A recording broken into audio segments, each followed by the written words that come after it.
Ассалому алайкум ва раҳматуллоҳи ва баракотуҳ. Бародарони қандум, ҷавонои муҳтарам, навасҳои қанди бобош, зиндаву сарбуланд бошед. Имрӯз 1 январи соли 2020 соли 2023 имсол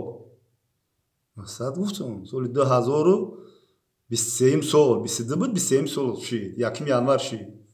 900 боборо 900 форида 900 амри ҳазрати нуҳ форидаиш. хоб чӣ гуфтани ҳастам дар соли 2023 чӣ гуфтани ҳастам ба тамошобинони гиромӣ? гуфтани ҳастам ки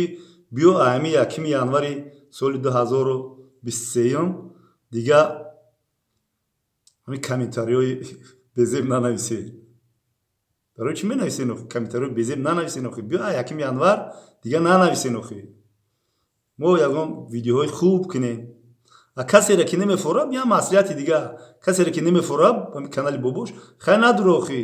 на тамошо кӯ, на гапи ганда бизан. ячи медодаи бо ята да пешуниш мезадаи мефтӣ бухӯ бумбур бухӯ мефтӣ на ҳамин чиза бутему на да пешуни ята бизан. на ҳамин мара тамошо куну, на просмотр бигирам, на тамошо мекуну, на ячи вайм кӯхӣ, на телам те на нешин бизан охӣ. барои чӣ охӣ вай мекунем? ма шуморо қанд мегӯм, асал мегӯм, набод мегӯм, шакар мегӯм, шоколад мегӯм. мефаҳмед? просто ҳамин канали мада надроем.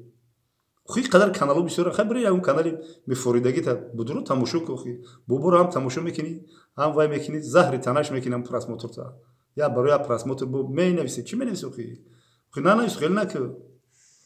اگر نفهمی بیا یک با از گذشتگانم یک چی بگم تره چی بخونم دل بدست اور که حاجی اکبر است از هزاران کعبه یک دل بهتر است کعبه بنیادی خلیل آذر است دل نظرگاهی جلیلی اکبر است. دیل خفه نکوخید دست دا بولو دیمو دیل چو خفه میکنی خید خیلی چی آزار میتی مرات خیلی تو پدر تا که حرمت نمیکنی بوبی تا حرمت نمیکنی خب با عیبی ما با غرطا عیب بابا میگیری کمیتری خوب نویس کمیتری خوب نویس صحبت کنیم خید ما عمر گذارم رفتم خیلی راست میگوی پای ما بالا بگورای راست میگوی برای نماز بخون میگوی راست میگوی دین همین 29 دا семинари چی بود؟ семинари موی پرورو بود. семинари موی پرورو بود. من تاکسیده شدم. گفتم های که ساعتی 2 سر میشید. نگاه کردم که همین پیشی سیم باز میگم ولی چی میگه؟ چوره هایی که او چهار تا خونه بلند که چوره ها را گذاشتیم. گاسنیتسای مهمانخانه خیلتون میزگریم. بعد ای خیلتون یک 15-20 متر میره طرفی دستی چپ ماچیت اوخ ماچیت سیم باز میگن چی میگن ماچیت کالونا همین ساعت همین تلفن رو نگاه کردم که اونجا ساعت 15 تا کم یک ای دیگه من تو ساعت ور میرفتم گفتم ترمز کم جا بابا خوجا نمیفرم نگفتم جا ترمز که ما برون نماز بخونم گفتم مالش بس سویتافور ترمز کرد فرما ابا ما چی کردم بعد سویتافور گذاشتم نماز خونه رفتم پم بالای گل خود نماز خونه رفتم بعد رفتم همین رفته است راه کو اره کلام یک 100 متر 150 متر نمیدونم چند متر ده رفتم که خیلی رفته است مکمرم که تسر نماز دایره کنم هرچی تورا داشتم خیلی پای به تورا دو نگردم خیلی تورا کنم خیلی مسلمان مردم تورا داشتم دل پرقتی میرم دایره میکنم همین رفتم که ماشینا موندگی لولای راه موندگی یک آدم همین سرش درونی چی ده درونی هم ماشین باگاژ ده درونی باگاژ ده یا خیلی چورچالک‌های هست که آپاراتور میاره سیمکا میکنه چورچالک‌ها در اونجا موندگی است خودش در درون چی ما که خیلی کم تر گفتیم چورچالک‌ها چی باشه خیلی نگاه کردم که او در درون هم نیمش در درون هم باگاژ که یا چیز ساخت کسده نگاه کردم هم میکروفونی دروز هم میکروفونی آزادی رادیو آزادی بود چی با میکروفون شناختم خیلی صورت الوای کو در میکروفون صورت الو چسبوندگی است صورت الوای چی خیلی ایم میفهمی که میکروفون آزادی با هم یک استودیو یک گفتم که به همین چی نوار میکنه به بون که چند صد هزار سوال داری بیومده سوال بده ما جواب بدم همین دلم در بخلم خیلی رفته قسم با نام الله دلم هم خیلی رفته که من کنم که نگاه کنم که از اون میتونم از اون میتونم روی وای میکنم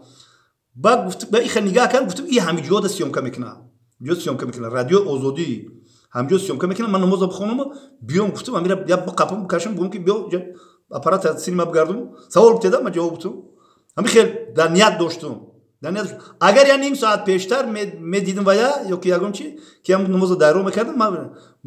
میکردم و یا کوفته زبدم من می رادیو آزادی میکنم که بخوام یک قطعی یک تب شنو گاب کنم که چه خیلی سوال لبای سوال جواب شو میتونم با جرا همراه دیدم گپی همین شما با خیالم زد پاد بالای گور برای نماز بخون نکی راست ای گپ تو نکی تاثیر میکنه و با نماز رفتم گفتم خیلی اوس میام با قطعی رادیو آزادی با صحبت میکنم نماز میرم بعد نماز رفتم خواندم اومدم رادیو آزادی رو همین قمه کنم دیگه نیافتم گفتم جودا کی نیافتمش بابا رفتم نکی برای نماز بخون آخه نماز یا توقع ما بخون نماز همه بخونه تو میدونی که اول که دلی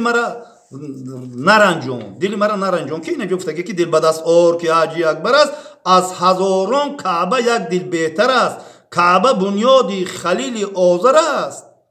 دل نظرگاه جلیل اکبر است کعبه را ابراهیم خلیل الله روز کرده با فرمان خداوند فهمیدی روز کرده دل الله تعالی روز کرده چون دل مرا تو آزار میتی یک رکعت نماز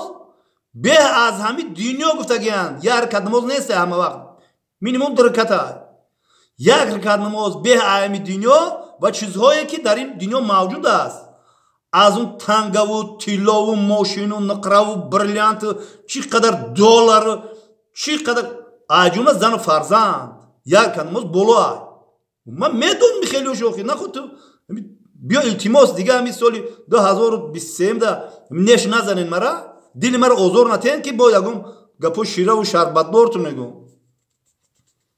خاتمه بنده خود تماشا که یک گپی خوب بگو یا که تماشا نکن که با دیگه که پون بالا گوره باید که با کلمه های جونمرگ کلمه های خدا عمری درازی غمقتی نویساندن که چوی خیلی دعا کردی او غمقتی را بمبری برای خوبه خیلی نرست نش نزنده ایش نگم یک تای دیگه سوال کرده که با نام پری چهره خواهر قندی من پری چهره سوال کرده خطابم کرده تبریک کردن روز جمعه ممکن نیست بدعت می باشد با خیلی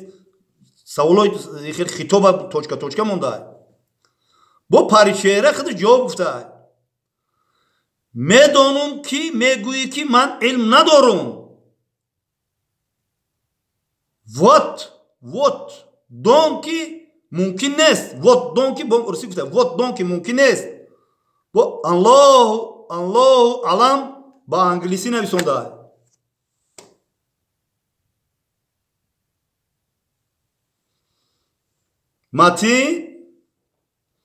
متین که جدایی